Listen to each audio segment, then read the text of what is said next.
really all the momentum with this lady right here, Yolanda Hopkins.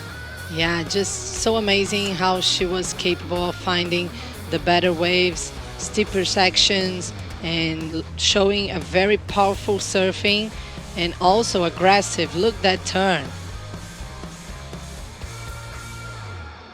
All right, we are just weeks away from the season opener at Bells Beach for the 2026 Championship Tour. And one of the fresh faces on the scene out of Portugal, Yolanda Hopkins, a very powerful surfer with Olympic experience and a challenger season that has proved that she's ready. And by the way, it's not even over yet. Newcastle still to come as we look forward to seeing how she prepares for the next month. Yolanda Hopkins, congratulations. You're a rookie on tour, and thanks for joining us. Thanks for having me. Where are you right now? I'm in Australia getting ready for Newcastle because, I want that Challenger Series trophy. So I'm still chasing that. I'm actually staying in Port Stephens. I had like a contest a while back, even before the Challengers here, and the waves are sick. So I tend to stay here and then just drive down to Newcastle every day. So you're in familiar territory. This is a place you've been quite often. Oh, yeah. Even the local guys from here, they say I'm the part-time local here in Port Stephens. They always see me every year about the same time. So I actually just met a couple this morning, and they're like, "Oh, you're back! It's back on season. It's back to the contest time now." That's awesome. How have the waves been? Was it fun this morning? It was pretty fun, actually. I'm just cruising around with a little fun shape board at the moment. The surf is not too big. So yeah. I got my shaper and got together with my shaper and my coach to do a fun shape board to bring to Australia, just to have a cruise sometimes. And definitely love that. Managed to pop out a fin, always exciting in the sessions. But yeah, it was really fun. Really nice. Probably some sets about waist high for me. That's might be knee high for some people. But it was pretty fun. Awesome. Let's go back a bit. It's really fun right now. You're part of this European force that has been the narrative this whole season on the Challenger Series. But you come from a different part of Portugal, from, say, Kika Veselko and Teresa Bombola. Can you tell us, first off, if you drove from your house and went to Kika's house, how long would that take? So how far south are you? It would take maybe, it's just because going up, I'm literally from the south. So going up, it would be about maybe 2.5 hours, but you got to go up. And then you have to go into Lisbon and then across. So maybe 3 hours if you don't catch any traffic. 3 hours, maybe a little bit more. I don't know. Yeah, what a nice region that you're from. Tell me about the waves and how different they are in comparison to maybe what the world has seen a lot of, Peniche, Supertubos, Nazare, Carcavelos and beyond. What's your zone like wave-wise? It's pretty inconsistent. I now I have my base in the south where I was born, but I live probably an hour and a half south of Lisbon at the moment. I've been living there for maybe 8 or 9 years. But down where I started is it's pretty grindy. I mean, we mainly have south storms, and that's because the predominant swell in Portugal is northwest. So I'm so inland, almost Spain, so that those swells barely hit. So it has to be a south storm to hit, and that's kind of inconsistent. Sometimes during winter we get a few, but normally the waves just come very brown, kind of dumpy. If we're lucky, we get a little sandbar that just breaks across a little bit. But as most people know, that I'm known for that one big turn. That was the only turn I could do. So yeah, a little bit different from the west side. So when you were growing up down south, did you have opportunity to compete, or were you just getting on the road? Did you have to head far north to really get involved in competitive surfing? In the beginning, not so much, because we do have like a regional circuit in the south. But a lot of the times, like I said, it's so inconsistent. Sometimes you get contests cancelled from not having any waves. But yeah, I did do the regional circuit. I think at the time I was doing like the under like 12, under 14, under 16, and the female open as well, because you only had like female open and then the boys like under 12 and 14. So I used to do those and sometimes beat the boys, so that was pretty fun. So I did that circuit for a while, probably like maybe 4 or 5 years. And then I had to start driving to do the national contest. The national circuit is way more like, sometimes there's a contest like right in Sagres in the southwest coast, but that's once in a while. Normally is Lisbon and above. That's so cool. When you think back of those early competitive memories, do you have a few rivals that really pushed you really hard that we should know about, as far as, you know, making an impact on your journey competitively, that you saw in most of those beginnings, those early events you were in? A little bit, especially mainly there was like probably one or two girls that they were older than me, and me being like a young and very competitive girl, I was just like always want to beat them. And then with the boys, there was one boy like my age and trained with me, another group of boys, and me and him were always like going against each other. The final was always me and him, and we were like, oh, one time he beats me, the other time I beat him. So it was always like backwards and forwards. That's but cool. with the Who girls, is that? Anyone we know? I had or? a couple. No, he stopped surfing. Now he's a tattoo artist down south. Hey. He changed his career kind of a little bit. Might have to stop by this trip to Portugal. That's great. Yeah. What about cool. your family and your parents? Are they surfers? Were they very focused on making sure that you were getting in the water? No, I'm first generation really. My dad was a fisherman, and so I've always been very connected to the ocean since I was like 2 years old, always going fishing, swimming. So I love the ocean, and I was quite sporty doing like football. Well, I don't know, Americans, you call it soccer. So soccer, tennis, swimming. And then I got invited to try surfing because they knew my dad was a fisherman and they like the ocean, felt quite comfortable in the ocean. I tried and I was like, oh my God, what is this? I've never had a feeling like this in any other sport. So it kind of stuck with me. But me and my sister joined together. She's like 8 years older than me. We joined together, but I kind of stayed with it, and she kind of like gave up and followed her career path. And first generation.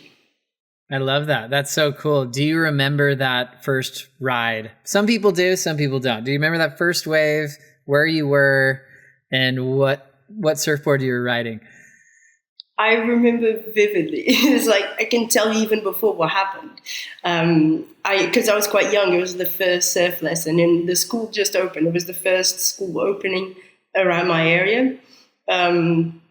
Because I was like, I think I was 7 or 8 years old, and I was like tiny, even smaller than where I am now. They gave me like a boogie board and to stay in the shorey, and I tried it for like 10 minutes, and I don't know, some people like it just wasn't my thing.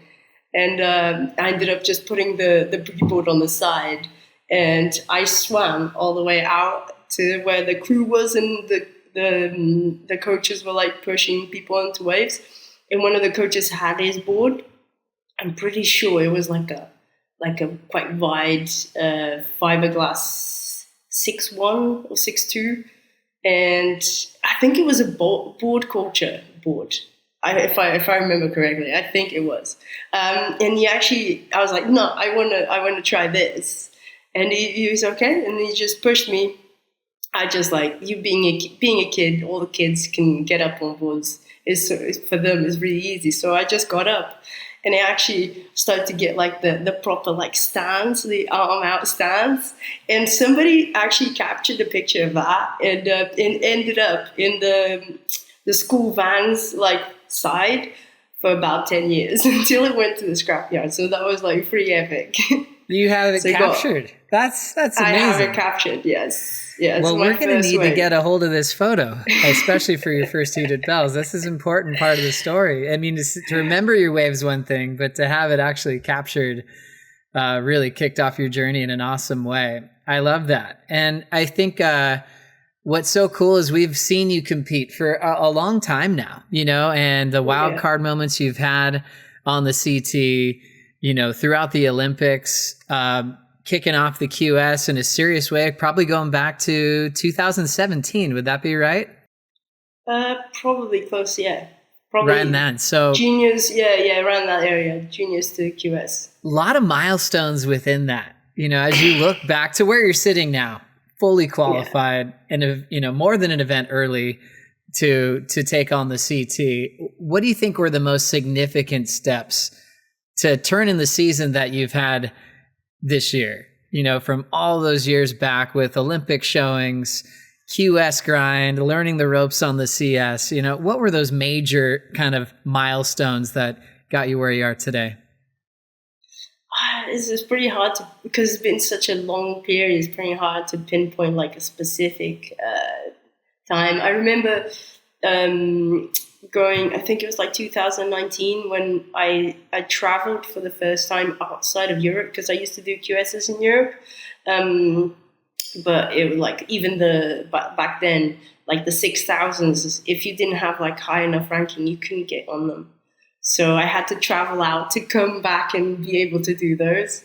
And I remember I traveled to South Africa, did a contest there, like I think it was a 3,000. It was like, oh my God, this is like a whole different thing. I actually did quite all right. I think I did maybe like round of 16 or quarterfinals. It wasn't too bad for my first out of like Europe contest. And then I traveled to West Oz actually. And it was the first time I just had my driving license, driving in the wrong side of the road. That whole trip was such I think like a pinnacle moment for me, like experiencing being out. And I had a couple of contests in West Oz and in I think it was like Mantra and Yallingup. And I remember competing against, for example, Molly and Felicity Palmetier. And it kind of like gave a bit more direction and broadened my horizons for competing internationally. And then after that, like it just started rolling.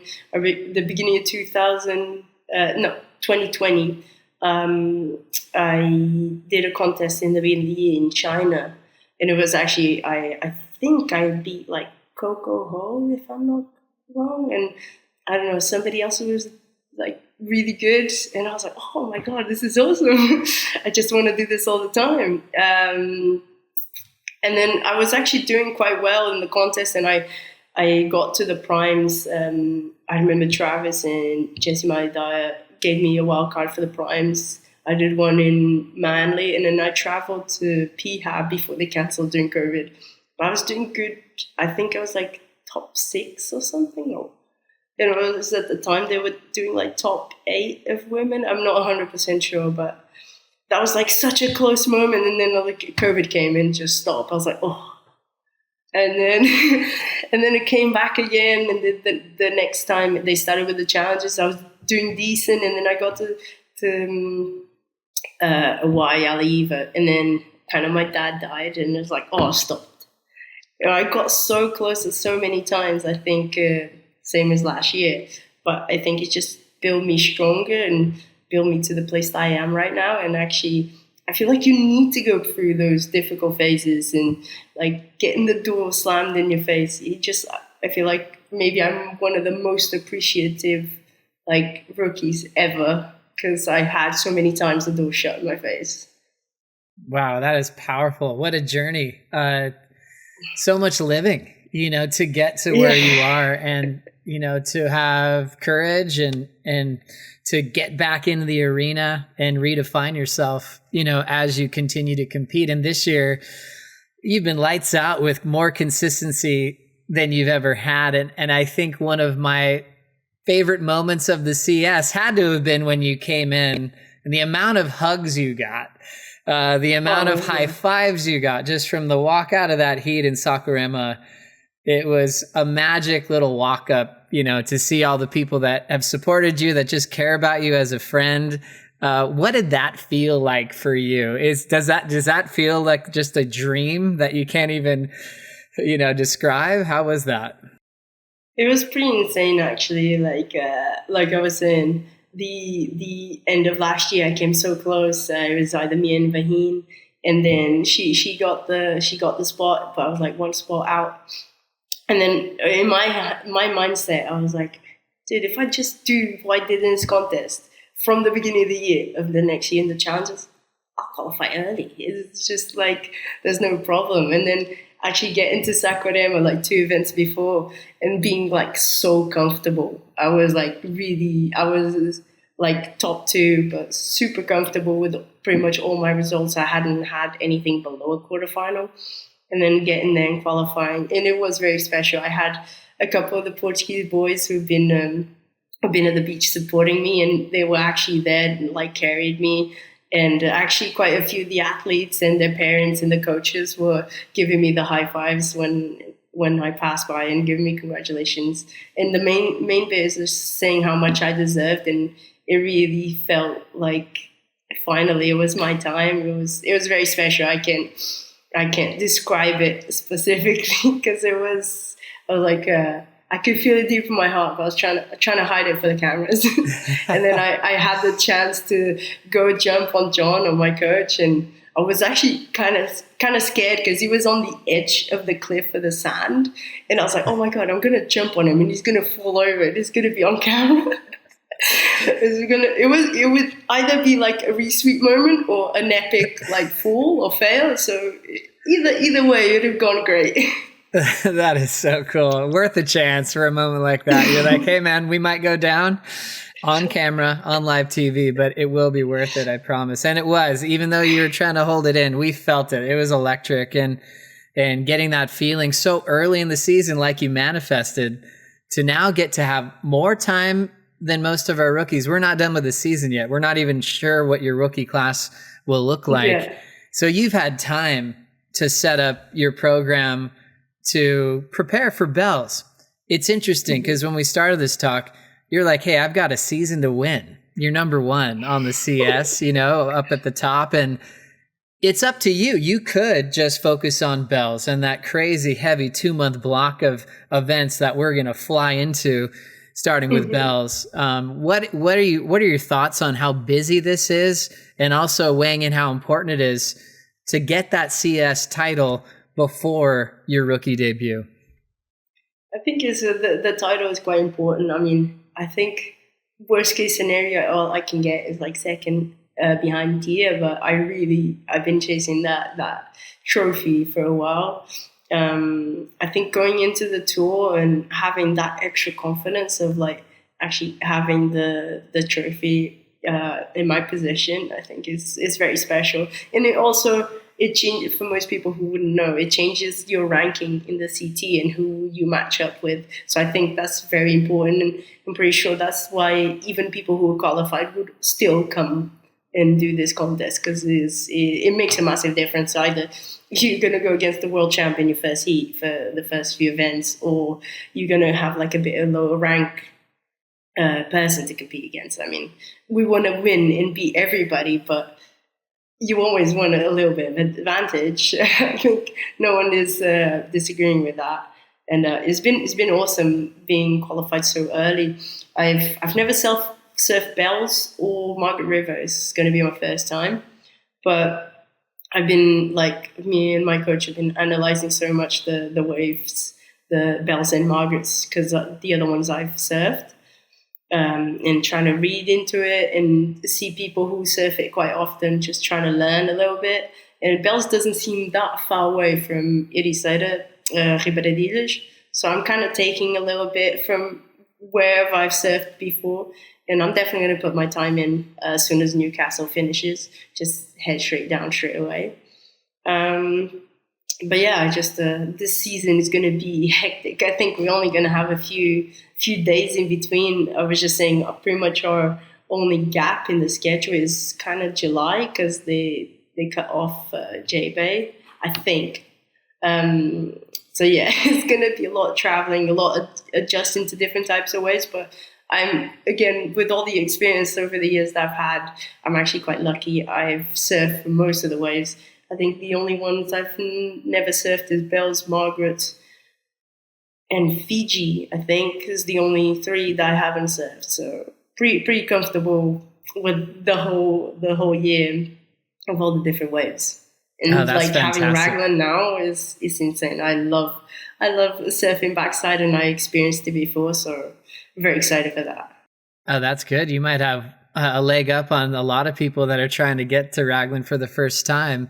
I think you'll be fine at Bells and Margaret River. I was actually thinking those would be great events for you, especially with that big whip you've got off the top, nice open face for you to play with. I was thinking about your power base style and how quick you are and aggressive you are with the lip, and just thinking about your heroes. If you had that inspiration that you drew off of growing up to kind of create your power-based rail surfing. A little bit. I always mention it. Like I love. I'm probably one of the biggest fans from Carissa. I love competing against her as well. I had quite a few chances to do so, and when I was younger, I used to always look up to her. I like the way she uses the rail and the power. I feel like kind of based myself on that. Looked at Mick Fanning and Geordie, for example. Really like the power calves and we call it Mick Fanning body torque, though, his upside down rip in his full hand. But yeah, kind of maybe those three kind of based a little bit. And I always wanted to grab a little bit from others, but those are probably the three bases that I've had. And obviously, four. Andy Irons. Always looked up to Andy's so sick. Wow, what a list. That's impressive. You did mention Carissa. You just gave me a flashback to a wild card performance that saw you, with Carissa and getting to go blow for blow with her. Was that a life-changing experience for you? And how thankful are you that you had those before your full-blown rookie year on tour?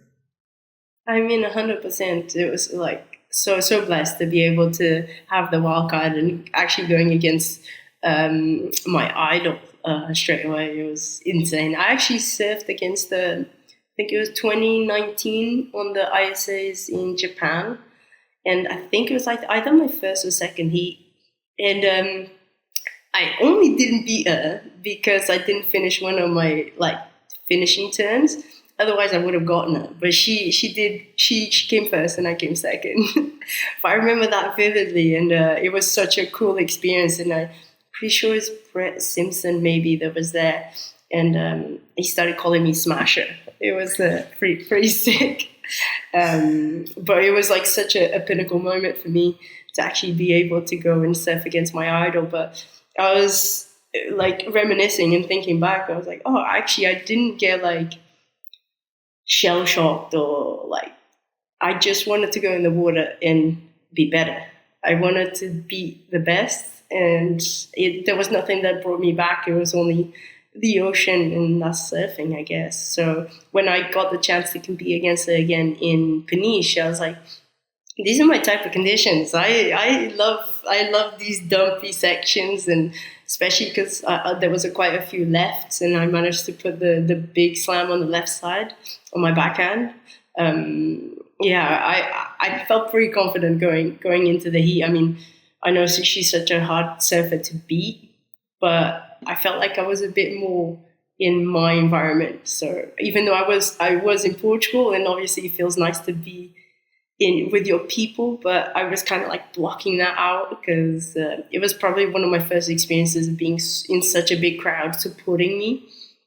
I managed to block that out and just being in the ocean. It's like, I do this every day. When people don't want to go in the ocean, that's when I go in the ocean.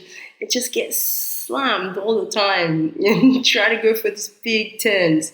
And most of the time not land them and break boards, but the ones I land are pretty epic. I love that approach. I can't wait. This is going to be such a fun year. Talking about your heroes, it must mean a lot to you that you qualified this year with Carissa Moore back on tour, Stephanie Gilmore on tour. We talk about Tyler and all the new world champs, Caroline, Katie, Molly. We have more world champions on the women's tour than any other time in history. And you're going to be a big part of this story this year. That must mean so much to you, having all of this momentum with the schedule of events we have as well in the CT. It's pretty special. I mean, as soon as I heard the call that Chris and Steph are going to be back, I was like, oh my God. It seemed like they didn't want me to, the universe didn't want me to qualify last year. So I wouldn't miss anything, and I'll just be ready for this year, because this year is going to be the year, the full event, no mid-season cut. Like you said, full of world champions. I think it's going to be sick. And I get to surf with probably 3 or 4 of my favorite surfers. I mean, Sally, I'm really good friends with Sally, and she's just back as well. So I'm so stoked to actually manage to meet up with Steph, Carissa, and Sally back on tour. Oh, that's fantastic. Thinking about the schedule, we mentioned that real quick, but if you had to circle one event, it could be more than one that you're going, I see myself winning this spot or a couple. What's coming to mind for you? Raglan seems like a good spot to pin. I mean, let's be honest, I want to win them all, but winning pinpointed as one of my favorites to win, maybe Raglan or Chopes. Sweet. Great choices right there. You break a lot of boards going for broke. Let's talk about surfboards for the year. Before we get to surfboards, are you going to use wax this year? Or just deck pads all the way? Deck pads all the way. I'll do you a favor and I'll put some wax on my feet. Just so you so I actually use some. No need. What about shapers? Anything changing for you? Keeping everything the same?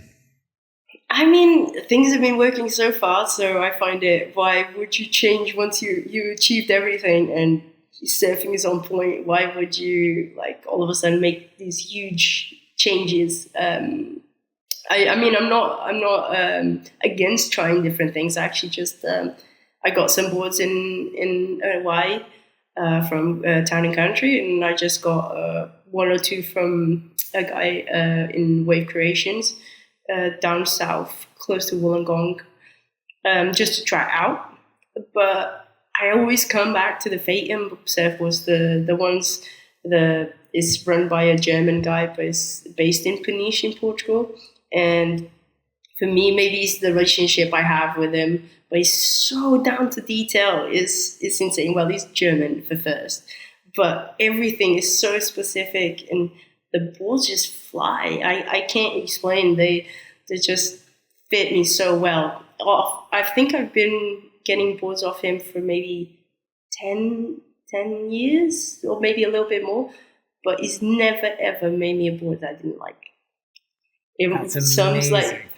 That's insane. That I think in my head, I was like, oh yeah, this board is good for this type of conditions, and this board is for this type of conditions, and we've got all the different models. We got my yo-yo model, and just every board perfect. I think I had an interview with Salazar in the ISAs in Puerto Rico when I qualified or something, that I can take a brand new board, not try it, and take it to the heat. I know how it's going to feel. I don't need to try them.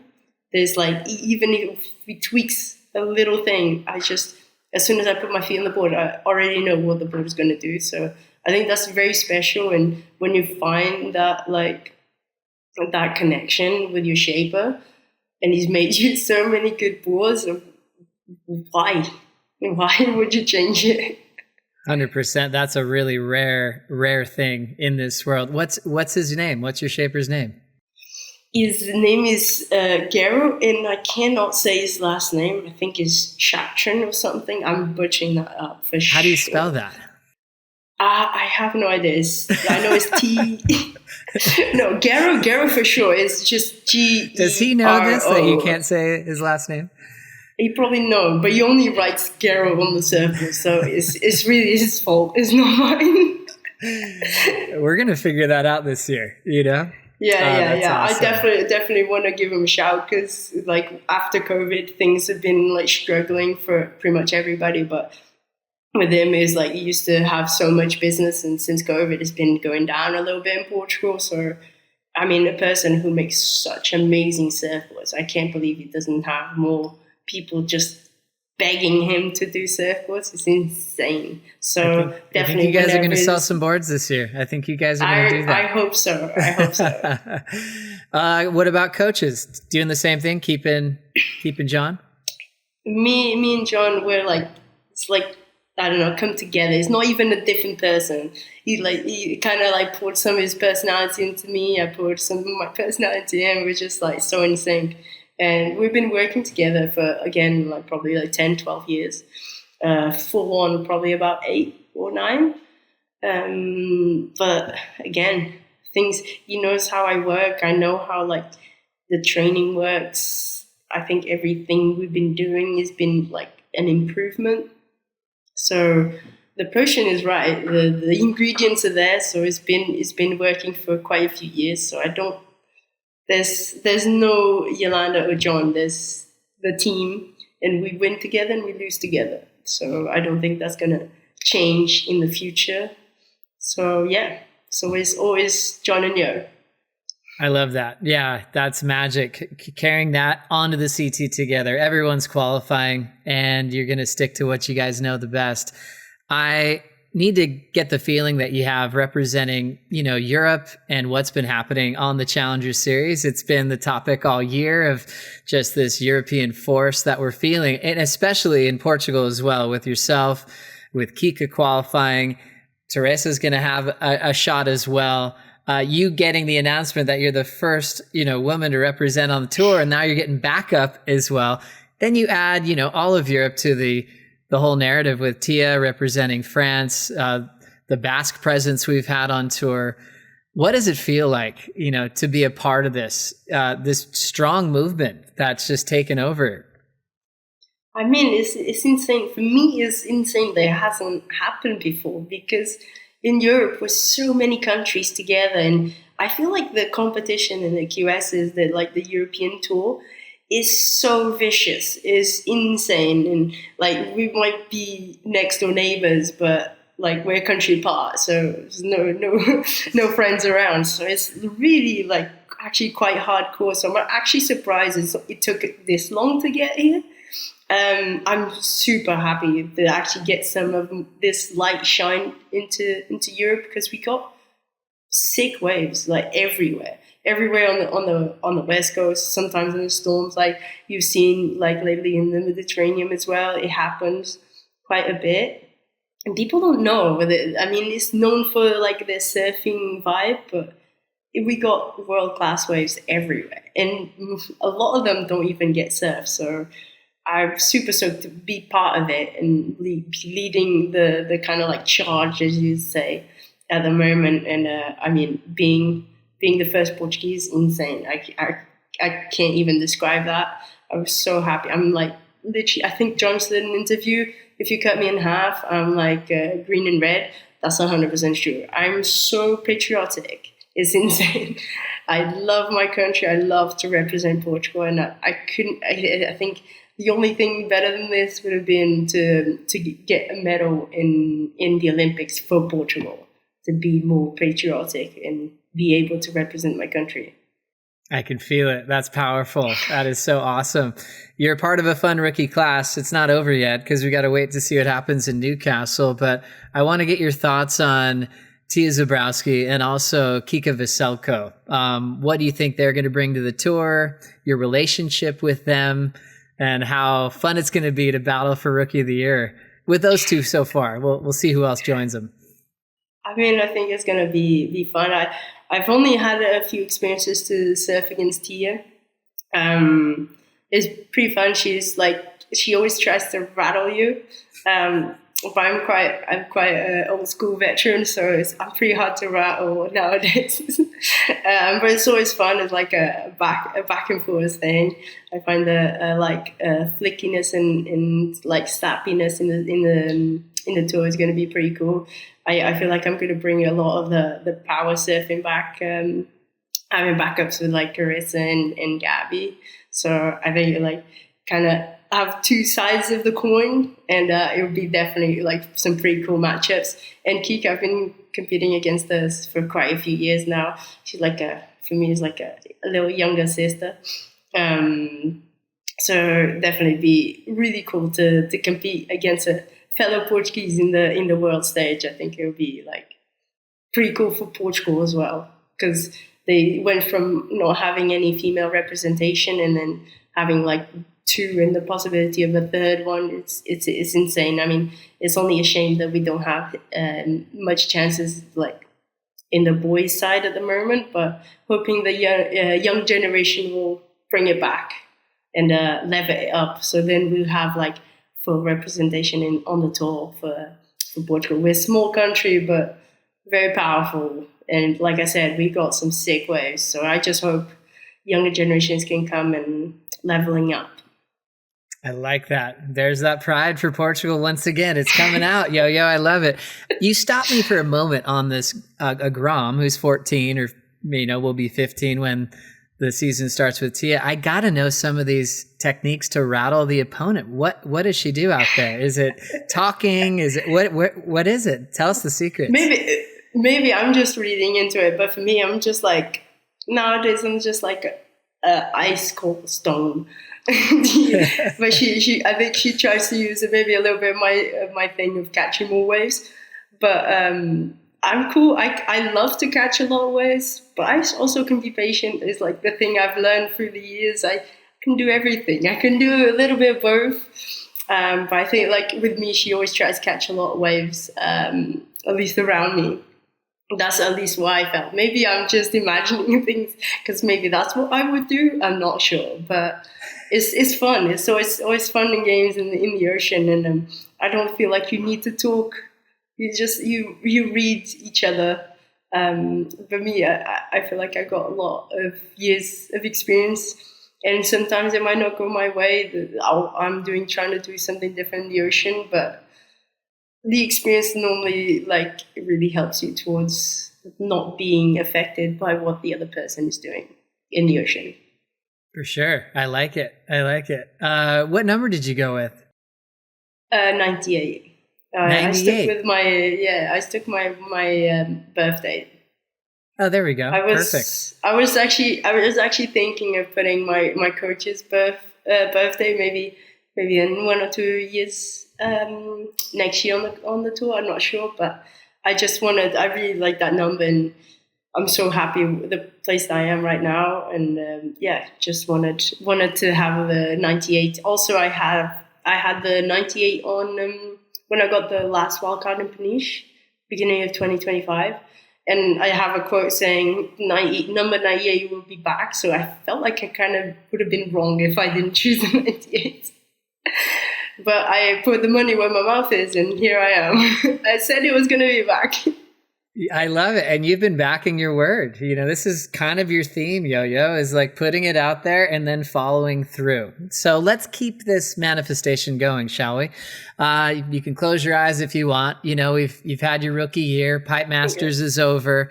You're sitting on the beach at Hawaii.